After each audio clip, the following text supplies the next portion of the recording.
तो भक्त जनों, आषाढ़ मास में जगन्नाथ भगवान ने अपना पत्नी के साथ 7 दिन के लिए अपना ससुराल आते हैं। और 7 दिन का बाद अपना पत्नी के साथ वो अपना घर लौट जाते हैं। जब जगन्नाथ भगवान अपना ससुराल आते हैं तो उनकी बहुत सुंदर श्रृंगार होता है, बहुत स्वागत के साथ अपना ससुराल जाते हैं। सारे भक्त उन्हें रथ पर बैठाकर अपना हाथ से टान कर ससुराल ले जाते हैं।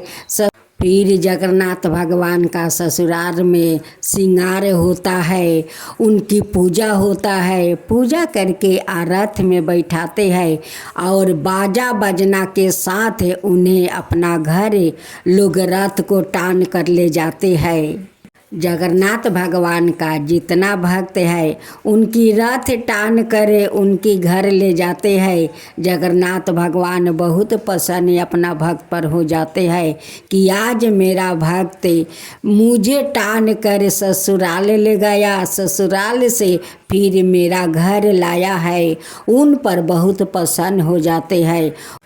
तो भक्त जनों, सोमवार का दिन जगन्नाथ भगवान अपना घर लौट रहे हैं। जितने उनकी भक्त है और उनकी रथ को टान कर घर ले जाते हैं, उन पर प्रसन्न रहते हैं जगन्नाथ भगवान। और साथ में उनकी घर का धन धनाए से उनकी घर भर देते हैं, उनकी कभी कमी नहीं होने देते हैं। उन पर अपना हमेशा कृपा बनाए रखते हैं जगन्नाथ भगवान।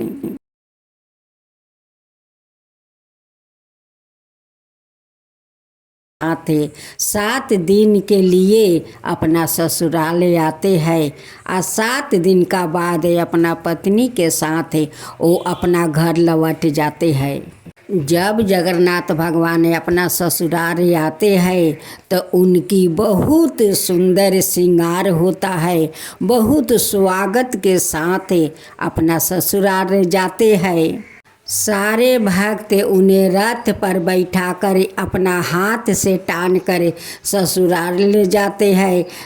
फिर जगन्नाथ भगवान का ससुराल में श्रृंगार होता है, उनकी पूजा होता है। पूजा करके रथ में बैठाते हैं और बाजा बजना के साथ उन्हें अपना घर लोग रथ को टान कर ले जाते हैं।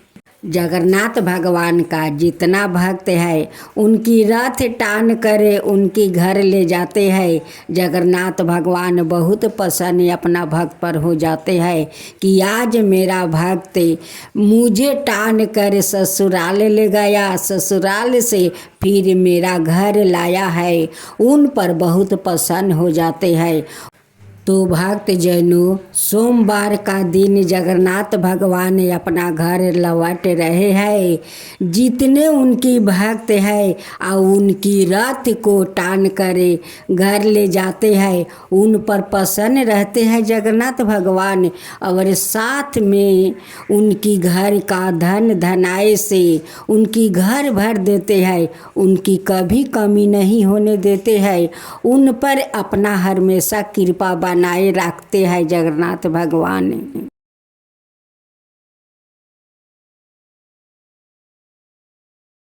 भक्त जनों, आज आप सुने आषाढ़ मास की सुने जाने वाली जगन्नाथ भगवान की व्रत कथा। जगन्नाथ भगवान की जय हो, जगन्नाथ भगवान की जय हो। जगन्नाथ जी और उनके भक्त रघुदास जी की कटहल चोराने की कहानी। जगन्नाथ जी के एक परम भक्त थे, रघुदास जी थे। रघुदास जी का जगन्नाथ जी के साथ शाखाए भाव वाला संबंध था। अब अगर संबंध शाखा भाव वाला था तो जगन्नाथ जी ने उनके साथ कटहल चोरी करने की लीला की। जैसे श्री कृष्णा वृंदावन में अपने सखाओं संग माखन चोरी की लीला करते, उन्होंने जगन्नाथ जी से सखाए भाव का संबंध बनाया था। यह बात भली भांति सभी लोग जानते थे कि रघुदास जी दिन रात जगन्नाथ जी के भक्ति में लीन रहते हैं और उनकी दुनिया जगन्नाथ जी ही है। एक दिन जगन्नाथ जी रघुदास जी से कहने लगे कि चलो सखा, राजा के बगीचे से कटहर चुराते हैं। रघुदास जी कहने लगे कि प्रभु, आपका अगर कटहर खाने का मन है तो कल ही कटहर का फल आपके लिए लेकर आऊँगा। प्रभु, उसके लिए चोरी करने की क्या आवश्यकता है? जगन्नाथ जी मुस्कुराते हुए बोले कि रघुदास, वो बात नहीं है। मुझे दिन भर 56 भोग लगाया जाता है। यूँ तो माँ दशोदा भी मुझे प्रतिदिन माखन खाने को देती थी, लेकिन फिर भी सखाओं के संग माखन चुराने का आनंद ही अप्रतिम होता है। इसलिए चलो रघुदास राजा के बगीचे से कटहर चुराते हैं। रघुदास जी बोले, लेकिन प्रभु, मुझे तो चोरी करना आता ही नहीं है। जगन्नाथ जी कहने लगे कि तुम मेरे शाखा हो तो मैं तुम्हें सब सिखा दूंगा। मैं चाहता हूँ तुम भी मेरे साथ इस लीला का आनंद लो। जगन्नाथ जी की बात मानकर रघुदास जी चल पड़े राजा के बगीचे में चोरी करने। उस समय रात का समय था और सिपाही बाग में पहरा दे रहे थे। जगन्नाथ जी ने रघुदास जी को कटहर के पेड़ पर चढ़ा दिया और बोले कि बढ़िया सा कटहर तोड़ कर नीचे फेंक दो, मैं नीचे से लपक लूँगा। रघुदास जी जगन्नाथ जी के कहने पर पेड़ पर चढ़ गया। उन्होंने एक बढ़िया सा कटहर तोड़ कर जगन्नाथ जी को आवाज़ लगाया, मैं कटहर फेंक रहा हूँ, आप पकड़ लेना। इतना कहकर उन्होंने कटहर नीचे गिरा दिया।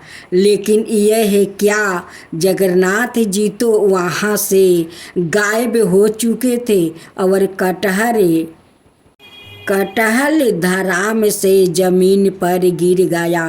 कटहल गिरने की आवाज़ से राजा के सिपाही चौंकने हो गया और आवाज़ की दिशा में दौड़े, लेकिन पेड़ पर रघुदास जी का बैठा देख कर सिपाही चौंक गए और तुरंत राजा को सूचना दी। राजा तुरंत बाग में पहुंचा और रघुदास जी को पेड़ से नीचे उतारा गया।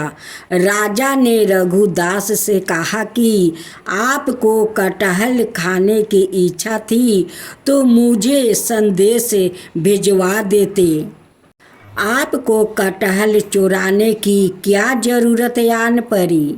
राजा की बात सुनकर रघुदास जी ने जगन्नाथ जी की सारी लीला राजा को सुना दिया। सारा वृत्तांत सुनकर राजा और उनके सिपाही खूब हंसे। राजा ने कटहल का बगीचा जगन्नाथ जी के नाम कर दिया। अगले दिन जगन्नाथ जी रघुदास जी से पूछने लगे कि शाखा, बताओ फिर रात कैसी रही? रघुदास जी कहने लगे कि आप तो वहाँ से खाली हाथ लौट कर आ गए, लेकिन मुझे देखो, मैं पूरा बगीचा आपका नाम लिखवा कर लाया हूँ।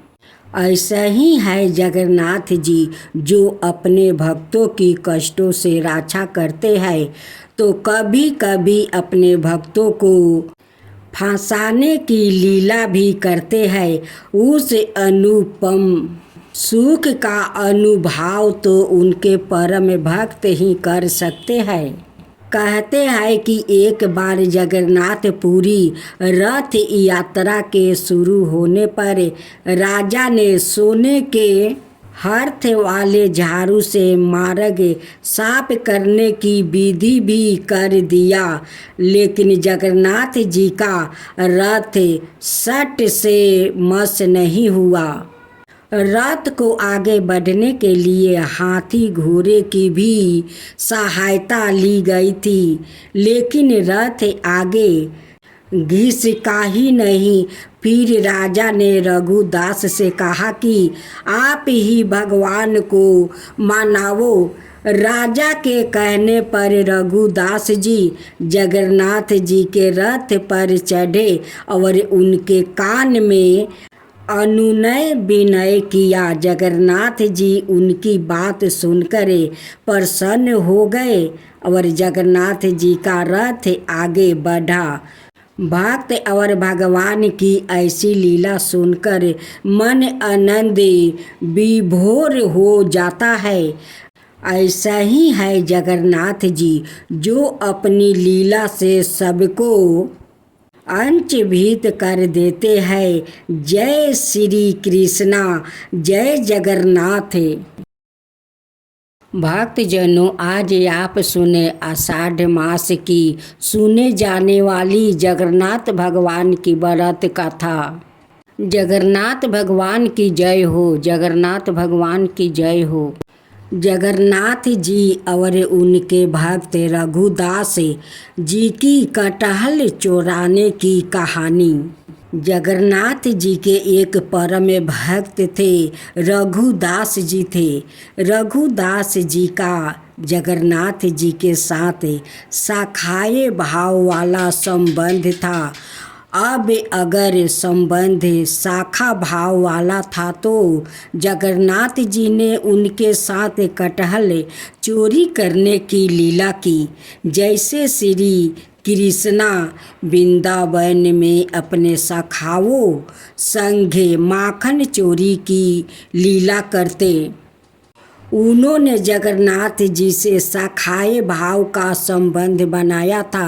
यह बात भली भांति सभी लोग जानते थे कि रघुदास जी दिन रात जगन्नाथ जी के भक्ति में लीन रहते हैं और उनकी दुनिया जगन्नाथ जी ही है। एक दिन जगन्नाथ जी रघुदास जी से कहने लगे कि चलो शाखा राजा के बगीचे से कटहल चुराते हैं। रघुदास जी कहने लगे कि प्रभु, आपका अगर कटहल खाने का मन है तो कल ही कटहल का फल आपके लिए लेकर आऊँगा। प्रभु, उसके लिए चोरी करने की क्या आवश्यकता है? जगन्नाथ जी मुस्कुराते हुए बोले कि रघुदास, वो बात नहीं है। मुझे दिन भर 56 भोग लगाया जाता है। यूँ तो माँ दशोदा भी मुझे प्रतिदिन माखन खाने को देती थी, लेकिन फिर भी शाखाओं के संग माखन चोराने का आनंद ही अप्रितम होता है। इसलिए चलो रघुदास राजा के बगीचे से कटहल चोराते हैं। रघुदास जी बोले, लेकिन प्रभु, मुझे तो चोरी करना आता ही नहीं है। जगन्नाथ जी कहने लगे कि तुम मेरे शाखा हो तो मैं तुम्हें सब सिखा दूंगा। मैं चाहता हूँ तुम भी मेरे साथ इस लीला का आनंद लो। जगन्नाथ जी की बात मानकर रघुदास जी चल पड़े राजा के बगीचे में चोरी करने। उस समय रात का समय था और सिपाही बाग में पहरा दे रहे थे। जगन्नाथ जी ने रघुदास जी को कटहल के पेड़ पर चढ़ा दिया और बोले कि बढ़िया सा कटहर तोड़ कर नीचे फेंक दो, मैं नीचे से लपक लूँगा। रघुदास जी जगन्नाथ जी के कहने पर पेड़ पर चढ़ गया। उन्होंने एक बढ़िया सा कटहर तोड़ कर जगन्नाथ जी को आवाज़ लगाया, मैं कटहर फेंक रहा हूँ, आप पकड़ लेना। इतना कहकर उन्होंने कटहर नीचे गिरा दिया। लेकिन यह क्या, जगन्नाथ जी तो वहाँ से गायब हो चुके थे और कटहल धराम से ज़मीन पर गिर गया। कटहल गिरने की आवाज़ से राजा के सिपाही चौंकने हो गया और आवाज़ की दिशा में दौड़े। लेकिन पेड़ पर रघुदास जी का बैठा देख कर सिपाही चौंक गए और तुरंत राजा को सूचना दी। राजा तुरंत बाग में पहुंचा और रघुदास जी को पेड़ से नीचे उतारा गया। राजा ने रघुदास से कहा कि आपको कटहल खाने की इच्छा थी तो मुझे संदेश भिजवा देते। आपको कटहल चुराने की क्या ज़रूरत आन पड़ी। राजा की बात सुनकर रघुदास जी ने जगन्नाथ जी की सारी लीला राजा को सुना दिया। सारा वृत्तांत सुनकर राजा और उनके सिपाही खूब हंसे। राजा ने कटहल का बगीचा जगन्नाथ जी के नाम कर दिया। अगले दिन जगन्नाथ जी रघुदास जी से पूछने लगे कि शाखा बताओ फिर रात कैसी रही। रघुदास जी कहने लगे कि आप तो वहाँ से खाली हाथ लौट कर आ गए, लेकिन मुझे देखो मैं पूरा बगीचा आपका नाम लिखवा कर लाया हूँ। ऐसा ही है जगन्नाथ जी जो अपने भक्तों की कष्टों से रक्षा करते हैं, तो कभी कभी अपने भक्तों को फंसाने की लीला भी करते हैं। उस अनुपम सुख का अनुभव तो उनके परम भक्त ही कर सकते हैं। कहते हैं कि एक बार जगन्नाथपुरी रथ यात्रा के शुरू होने पर राजा ने सोने के हाथ वाले झाड़ू से मार्ग साफ करने की विधि भी कर दिया, लेकिन जगन्नाथ जी का रथ सट से मस नहीं हुआ। रथ को आगे बढ़ने के लिए हाथी घोड़े की भी सहायता ली गई थी, लेकिन रथ आगे घिसका ही नहीं। फिर राजा ने रघुदास से कहा कि आप ही भगवान को मनाओ। राजा के कहने पर रघुदास जी जगन्नाथ जी के रथ पर चढ़े और उनके कान में अनुनय विनय किया। जगन्नाथ जी उनकी बात सुनकर प्रसन्न हो गए और जगन्नाथ जी का रथ आगे बढ़ा। भक्त और भगवान की ऐसी लीला सुनकर मन आनंद विभोर हो जाता है। ऐसा ही है जगन्नाथ जी जो अपनी लीला से सबको अंचभीत कर देते हैं।